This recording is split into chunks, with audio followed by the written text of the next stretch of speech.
tardes, bienvenidos a nuestra comunidad Tanatología Energética. Muy contenta el día de hoy, que nada, un amigo.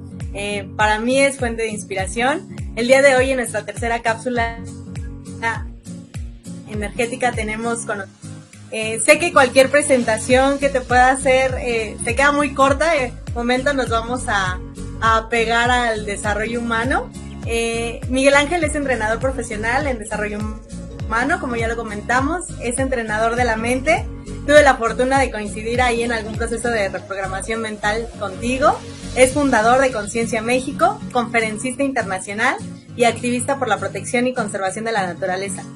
Aparte, tiene un podcast que me encanta. Varios de los episodios los he escuchado una o dos veces. Siempre tienen algo que me regresa a reflexionar. Este podcast se llama 21 gramos de un líder. Se lo recomiendo mucho. Y bueno, y estoy muy contenta de tenerte aquí.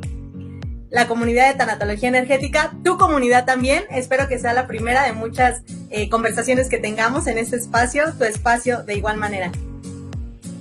Muchas gracias, Nat. Muchas gracias por tan bonita presentación y tan agradable recibimiento. Pues muy contento de poder estar aquí y poder compartir un ratito, charlar. Más que nada eso, charlar acerca un poquito sobre la tanatología, que al final es una disciplina pues relativamente nueva, la cual pues ha surgido esa intención de conocer, de descubrir todavía mucho más acerca de ello, ya que pues todos estamos expuestos a un proceso de pérdida, ya sea un proceso precisamente de muerte, que no solo se enfoca solo a eso, aunque pues sí es su mayor área de aplicación, pero al final todos vivimos en casi todo momento de nuestra vida, estamos viviendo pérdidas. Entonces poder platicar el día de hoy aquí contigo acerca de la tanatología, qué es, a qué se refiere, cómo es este proceso, y pues información valiosa para poderla aplicar en nuestra vida. Así es que yo contento de estar acá, Ana. Justo eso, ¿no, Miguel? Creo que a veces la tanatología muy cerrado y pensamos, o bien infinidad, que la tanatología cuando únicamente muere alguien. Y bueno, hoy sabemos que la tanatología se enfoca a cualesquiera sea la pérdida. Miguel, para ti, ¿qué podría ser una pérdida o qué es una pérdida? Claro, mira, como bien lo dices, no solo es la muerte de algún ser querido. Una pérdida, pues bueno, al final es una falta o ausencia de alguien o de algo con quien se tiene sobre todo un lazo emocional. Eso es lo que hace una pérdida. Porque pues yo puedo perder, no sé, puedo perder un carro, pero tal vez no tengo ningún lazo emocional hacia él. Entonces, por consiguiente, pues no me va a generar ninguna afectación mental o emocional, ¿no? ¿Qué es lo que desde el punto tanatológico, qué es una pérdida? Es eso, que exista un lazo afectivo hacia una persona o hacia algún objeto o alguna situación, ¿no? Eso es una pérdida, principalmente, desde el punto tanatológico.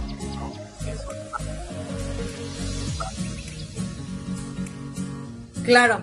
Las etapas del duelo sabemos que generalmente están divididas. Digo, hay diversos autores. Sabemos que, bueno, está la crisis de negación, el enojo, la tristeza, la ira, y bueno, después, creo que mucho después llega la aceptación.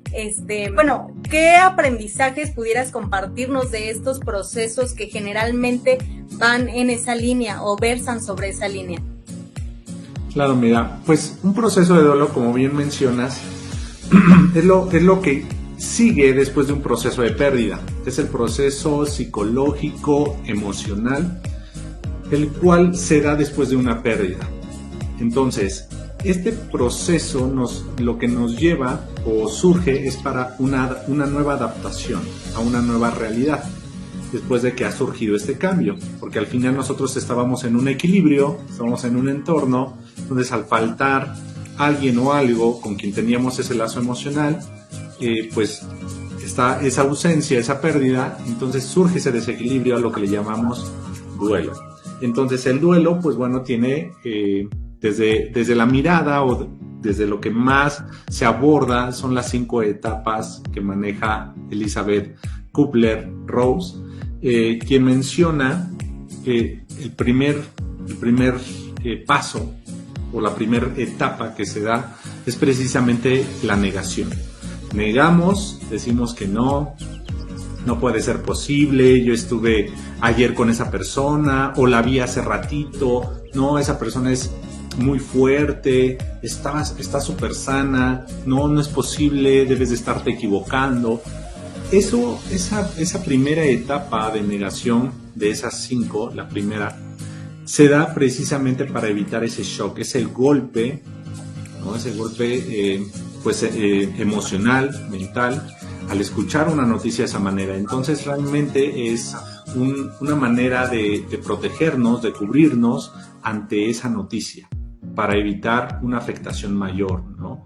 Entonces esa es la primera etapa que se vive en un proceso de duelo, la negación. Después tenemos, pues bueno, el siguiente es la ira o el enojo, donde pues bueno, empieza a surgir estas emociones, al empezar a darse cuenta de que el ser o el objeto se ha perdido realmente, donde empiezas a ver realmente esa realidad, entonces surgen esas emociones, que al final, mira, el enojo, la ira, es al final el reflejo del miedo y es el reflejo de la tristeza, pero que va hacia afuera, es expresado hacia afuera. Entonces empiezas a molestarte con los doctores, te enojas con Dios, te enojas con los familiares, y que es muy duro porque te empiezas a enojar con los familiares porque tal vez ellos pudieron haber hecho algo y no lo hicieron, o porque simplemente no estuvieron contigo. Empiezan todas estas conversaciones internas que te llevan a enojar,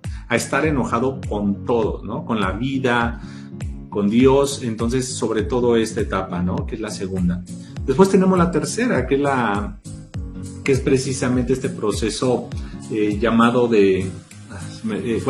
es que yo le llamo pacto, pero Elizabeth Kubler le llama negociación. Entonces, por eso a mí me gusta más el término pacto. ¿Por qué? Porque realmente ahí es donde hacemos... El de negociación, ¿no? Ah, exacto. Pero más que una negociación, estamos haciendo un pacto, ¿sabes? Es ganar tiempo.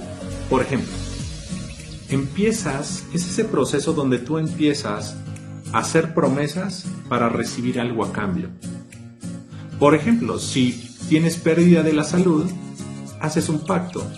Me comprometo, Dios, divinidad, vida, a ser una mejor persona, a disfrutar mi vida, ahora sí hacer lo que tanto he querido, a apoyar a miles de causas de manera altruista, si tú me das la salud que yo requiero. Entonces haces un pacto. Ajá. Entonces se hacen pactos sobre todo con esa divinidad. ¿Okay? Entonces por eso yo le llamo más pacto que negociación, porque hacemos acuerdos, por así decir, pero es un diálogo interno. Y en esta etapa la persona está mucho en su mente, podemos verlo en su conducta, cómo se manifiesta, porque la persona está como ida, está perdida. Y de hecho es una etapa también peligrosa porque como está tanto en su diálogo interno que pueden surgir accidentes en esa etapa, porque está distraído, porque está mucho en su mente, está en este diálogo ganando tiempo. Ese tiempo es para asimilar precisamente este proceso a través, te digo, de estos pactos que está haciendo. Está tratando de llegar a eso, ¿no? Como un acuerdo, una negociación para asimilarlo de mejor manera. Entonces es peligroso. También podemos darnos cuenta que empieza a haber pérdida de sueño la persona, porque está también mucho pensando, reflexionando. Es una etapa de mucha reflexión, así lo podría definir esta tercera etapa. Y bueno, después de ella, ya que estamos en este proceso de negociación y que ya nos estamos acercando más a ese proceso de adaptación, nos damos cuenta que en realidad, pues bueno, el ser querido o esa pérdida a lo mejor de salud o ese bien o ese estilo de vida, pues realmente se ha ido. Entonces, ¿qué surge? Le llaman depresión. A mí me gusta llamarle más como una tristeza profunda, porque cuando le llamamos depresión, pues depresión es una enfermedad, ya es algo patológico. ¿no? Que requiere medicación. Entonces se inicia cuando nos referimos a la depresión, pero desde el punto tanatológico nos estamos refiriendo sobre todo a un proceso que va a aparecer, pero también se va a ir conforme pasa el tiempo, pero no solo el tiempo, sino también la ayuda, el acompañamiento. Porque a veces creemos que por sí solo el tiempo hace magia o el tiempo cura. No es así. El tiempo te puede ayudar a que te acostumbres y a que te resignes si no va acompañado de un proceso. Cuando el tiempo hace su labor, pues transcurre, pero tú además haces un proceso de acompañamiento, como es un proceso tanatológico, entonces es ahí donde esta combinación entre tiempo y ayuda realmente te apoya a salir más rápido de eso y que lo aceptes, que realmente aprendas a vivir con ello, a resignificarlo, no a que te resignes, porque ese también ahorita vamos a ver, te voy a explicar esa gran diferencia entre aceptación y resignación, que se confunde. Ajá. Pero bueno, en la tristeza, en la depresión, como quieran llamarle, pues al final aquí es donde ya experimentamos pues apatía, no tenemos ganas o sea, surge una necesidad de aislamiento, queremos estar solos naturalmente, no tenemos motivación para hacer las cosas, no tenemos motivación inclusive para el aseo personal, para comer, es decir, esas motivaciones. Sí, justo lo que comentas, ¿no? Estamos enfrascados en ese diálogo interno. Exacto, sí, totalmente. Estamos pues asimilando la situación, ¿no? Estamos en ese proceso de adaptación y precisamente eso queremos, estar solos. Y es aquí un factor muy importante, ¿sabes? Y es aquí una herramienta para aquellas personas que lleguen a ver esto, que sepan que en esos procesos lo que requiere el paciente es realmente de apoyo. Es decir, ¿qué tipo de apoyo? Escucha, entendimiento y no querer sacarlo de ese estado, porque a veces por querer ayudar perjudicamos. Ya ándale, ya pasó, vámonos mejor a hacer otra cosa, cambia ese estado emocional en el que estás, ya pasó. No, porque todos somos diferentes, los duelos por lo mismo son diferentes. Elizabeth Kubler lo dice muy claramente en sus libros, ¿no? Y ya no está con nosotros, entonces lo deja muy bien explicado en sus libros. A mí me encanta la manera en cómo ella lo plantea. Requerimos permitir a la persona que viva su proceso a su manera y a sus tiempos. No hay tiempos definidos y también las etapas, aun y cuando te las estoy mencionando en un orden, no necesariamente tienen que ir en ese orden, sí. O tenemos que vivir todas. Ajá, que quede muy claro, ¿vale? Eso sí que quede o regresarte claro. A la que según ya habías pasado. Exacto. Exactamente, o nos estamos regresando, o inclusive, ¿sabes? Estamos viviendo dos a la vez. También se da. Puedo estar en depresión, pero también puedo estar todavía enojo, mucho enojo. Entonces estoy en esta interacción. Entonces, en este proceso, sobre todo de tristeza y depresión, o cualquier etapa, hay que comprender al doliente que está bien y que puede hablar y que puede expresar lo que sienta y no quererle cambiar la conversación ni tampoco y quererlo llevar al lugar donde yo quiera. Él necesita de entendimiento, necesita sentirse comprendido. Entonces, a veces por querer ayudar perjudicamos al tratar de sacarlo de esos estados, o no, ya no hables de eso, ya cambiamos el tema. Entonces, realmente si queremos ayudar a esa persona que amamos, que queremos, requerimos ser escucha. Escuchar, si él quiere seguir hablando de ello, que hable. Si él quiere quedarse en casa, quédate en casa. Si él quiere estar solo, dale su espacio. Ajá. Hay que ser muy intuitivos en lo que requiere el otro, ¿no? Por supuesto, yo puedo a lo mejor sugerir algo, pero no puedo imponerle. Entonces solo hay que ser muy respetuoso de ellos, porque es lo que te comentaba al inicio, como falta mucha educación tanatológica, a veces con el afán de ayudar estamos perjudicando a los seres que amamos pues obvio, no hay mucha difusión, o es un tema a veces que no se quiere tocar. El tema de la muerte, no, es como verlo a muy lejos o como algo que... Sí, a mí sigue no me siendo un tema tabú para nuestro país, para nuestra sociedad y para nuestras personas más cercanas. El tema de la muerte sigue siendo un tema tabú, no se habla, no se dice, y bueno, infinidad de cosas. Sí, así de cállate, ¿por qué sacas eso a cuenta? De seguro quieres que me muera, o por qué quieres que hablemos de ese tema, o sea, entonces efectivamente es un tema como muy delicado de sacar con la familia, que llega inclusive a incomodar, pero en realidad no debe de ser así, se debe resignificar, porque en cualquier momento la vida cambia, en segundos, y eso es lo que hay que comprender, que la vida te cambia en segundos. Tú puedes ir manejando felizmente a, no sé, un parque de diversiones, y tal vez te accidentes, te colisionen, aun y cuando tú ibas manejando de la mejor manera, no estás exento, y tal vez puedas fallecer tú o pueda fallecer un familiar tuyo, y la vida te cambia en segundos. Debemos de tenerlo presente. Entonces, cuando uno tiene presente que la muerte está también, así como tenemos esta oportunidad de vivir, la muerte también está presente. Bueno, créeme que aprendes a disfrutar mucho más la vida. Al menos yo tengo presente la muerte todos los días. Y esto a partir de que, pues bueno, falleció mi mamá, falleció mi papá, falleció mis abuelos.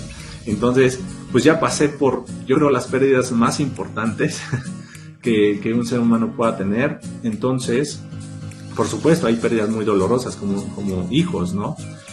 Pero después de esas, las de los padres considero que son muy fuertes, entonces, y que las viví muy joven. Entonces de ahí surgió mi amor hacia la tanatología y poder tener muy presente en mi vida que la muerte sí existe, que la muerte sí llega, que en segundos te cambia la vida. Entonces por eso es la importancia de llevar esto y de tener estas herramientas para nuestra vida, y para que cuando eso suceda, ya sea una pérdida o ya sea de un familiar o de cualquier otro tipo, pues tener estas herramientas para salir más fácil.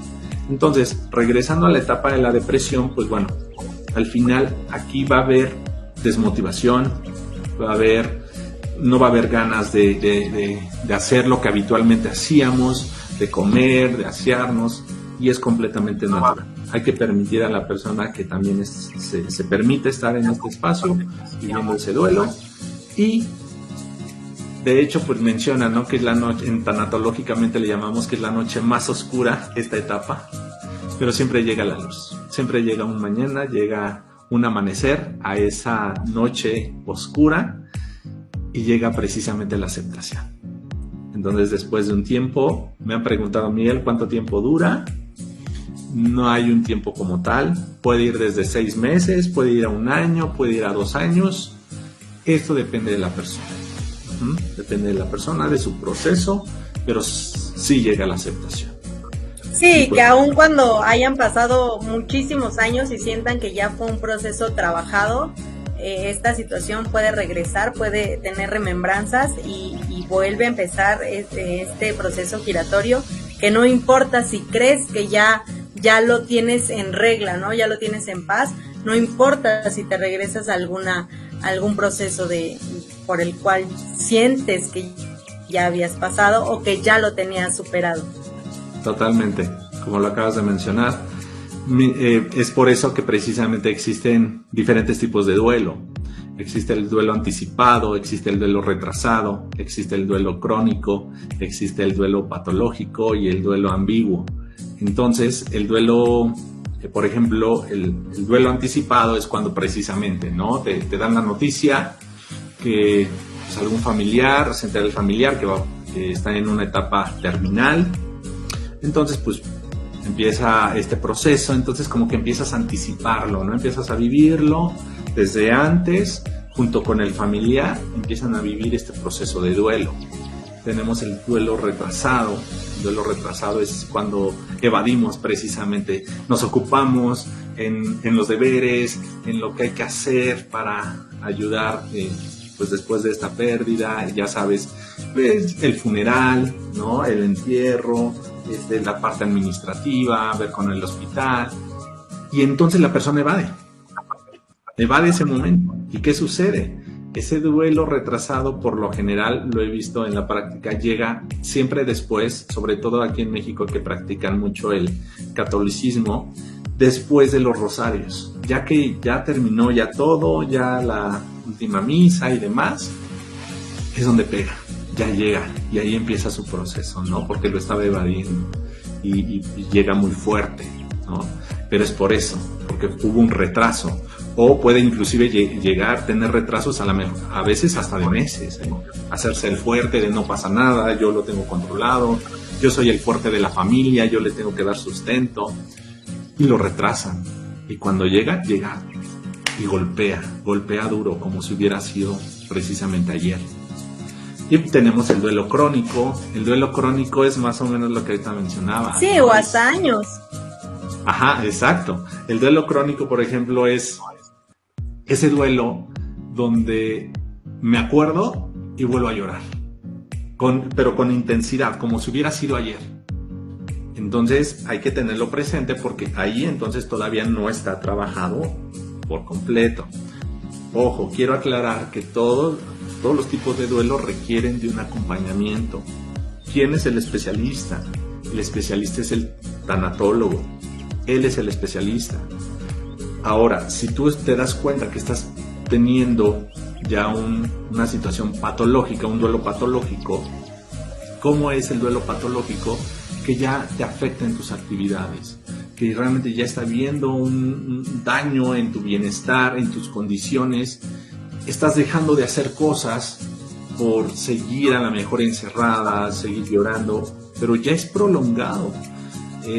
Hace unos meses me acuerdo que llegó conmigo precisamente una clienta que estaba presentando un duelo patológico.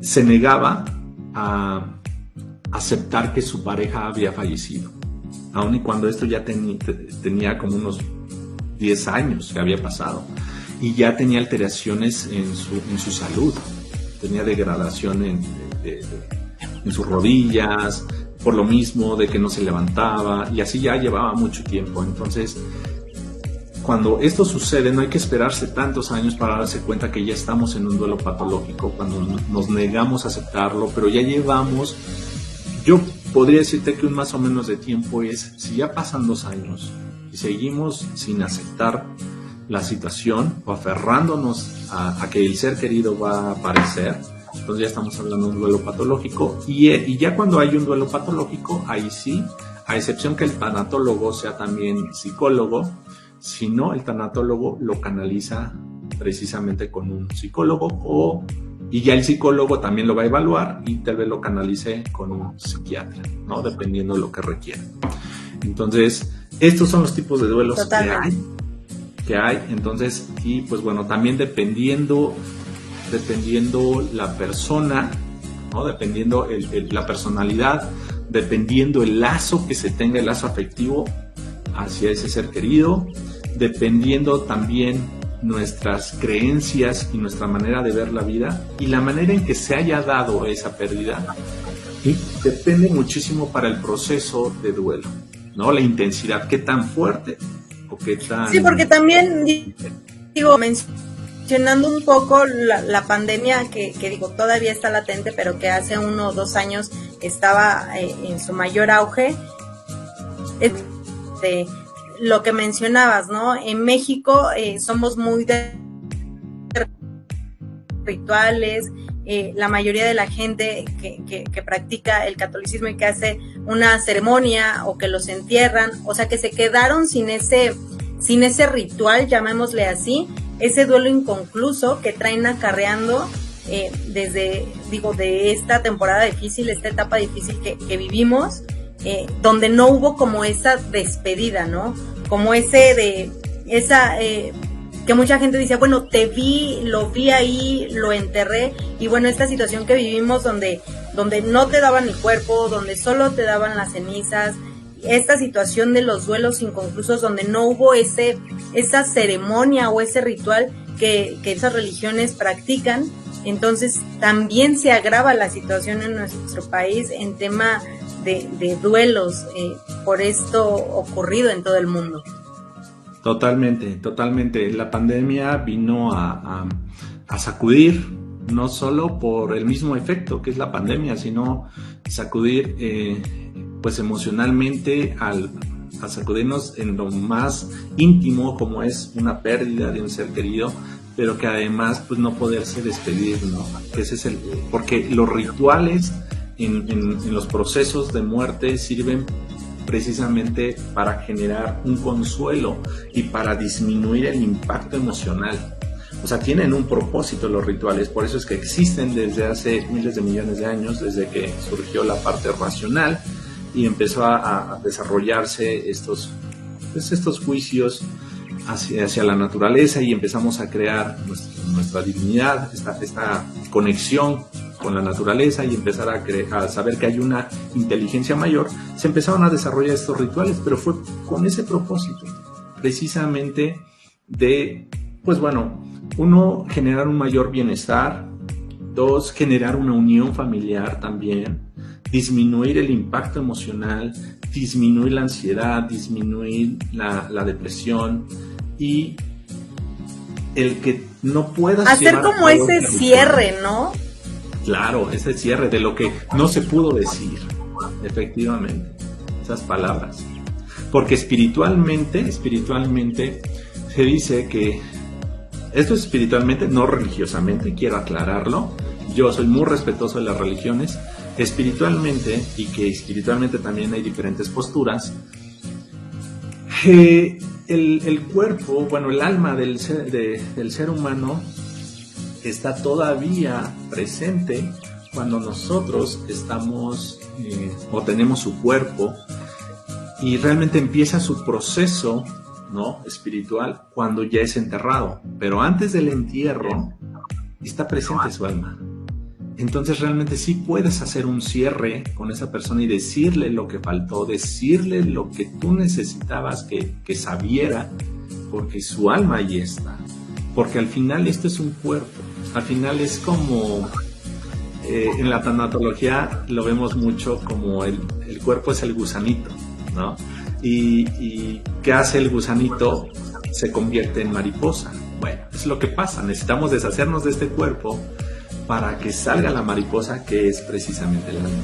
Entonces, esto es también que lo sepan, si están en ese, si llega a suceder una situación así, hay que ser cuidadosos. Y esto también, fíjate que esto es algo que me gusta de Elizabeth Koppler, porque ella precisamente lo describe y coincide lo que ella dice, sus estudios, como lo describen también varias disciplinas o varias áreas de la espiritualidad. Por eso es que yo sigo a ella, porque lo describe y se une. Y ella también lo recomienda. Hay que ser cuidadosos de lo que se habla ante un cuerpo, porque todavía su alma está escuchando. Todavía está pegada el alma al cuerpo y lleva un proceso para despegarse.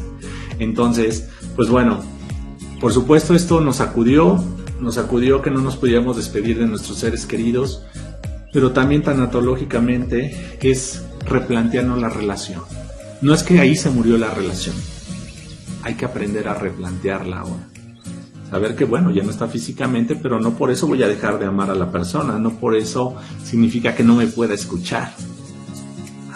Es replantear, hay que replantear esa situación, ¿vale? Realmente. Pues Miguel, me quedo con mucha inspiración de tu parte.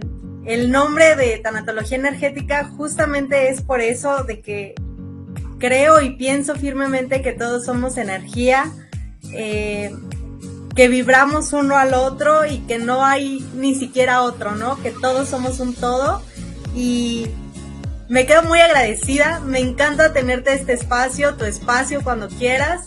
Y bueno, esto es solo una introducción del mundo que es la tanatología. Miguel, cuéntame, sé que tienes un diplomado próximo de tanatología. Dime horarios, ubicación, toda la información. De todos modos se las vamos a dejar en el video, en algún link, para que los redireccione a tu página. Cuéntanos un poco de este diplomado que vas a impartir. Claro, mira, pues es un diplomado consta de 8 módulos donde pues vamos a trabajar intensamente, arduamente, vamos a ir desde lo más básico hasta el proceso de acompañamiento y también cuidados paliativos. Entonces es un diplomado completo, consta de 8 módulos, pero lo mejor de todo que es muy accesible porque precisamente soy muy consciente de ahorita las necesidades, ¿no?, que tienen las personas y que esta información, te platicaba hace un momento platicé acerca de mi vida. Como yo perdí precisamente a mis padres, surgió esto de aprender tanatología, de aplicarla en mi vida. Realmente, como dicen, no hablo de dientes para afuera, es algo que he vivido intensamente, pero que también estoy seguro de, como lo dices, que somos energía, y debido a ello es que, pues bueno, me especialicé en la tanatología, hoy doy procesos de acompañamiento, sé lo importante que es, y es por eso que abrí este diplomado. Es algo que había postergado mucho, algo que me especialicé, que yo sigo estudiando por mi cuenta, aún y cuando yo me dedico a dar otros tipos de cursos y certificaciones, no podía dejar de ya seguir esperando en lanzar este diplomado.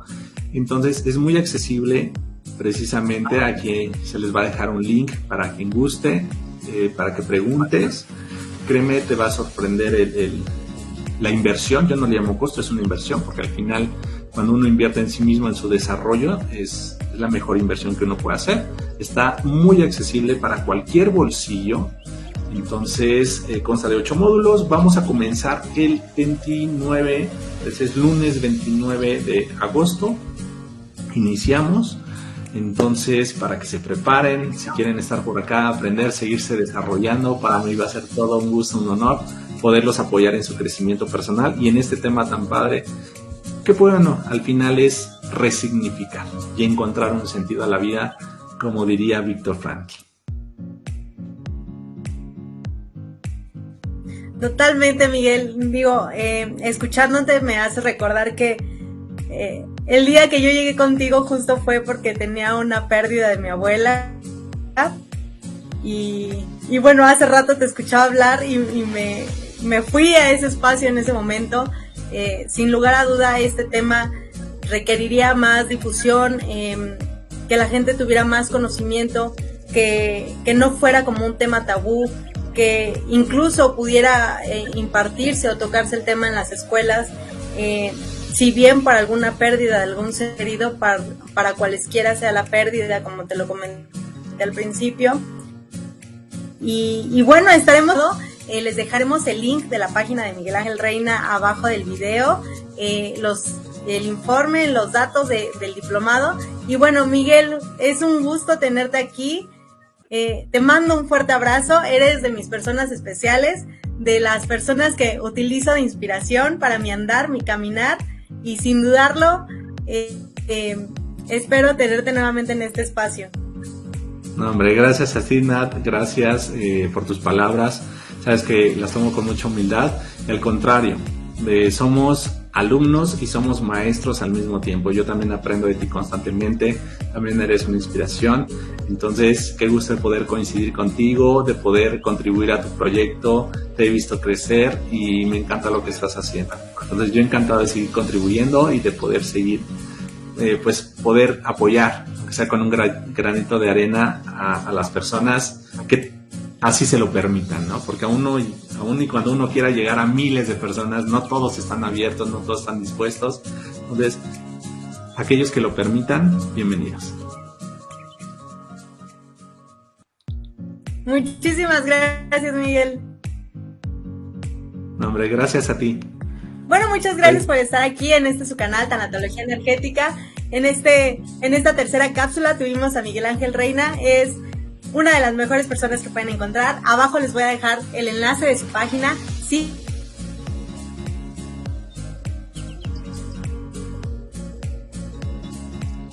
Su comunidad. Muchísimas gracias. Nos vemos. Hasta luego.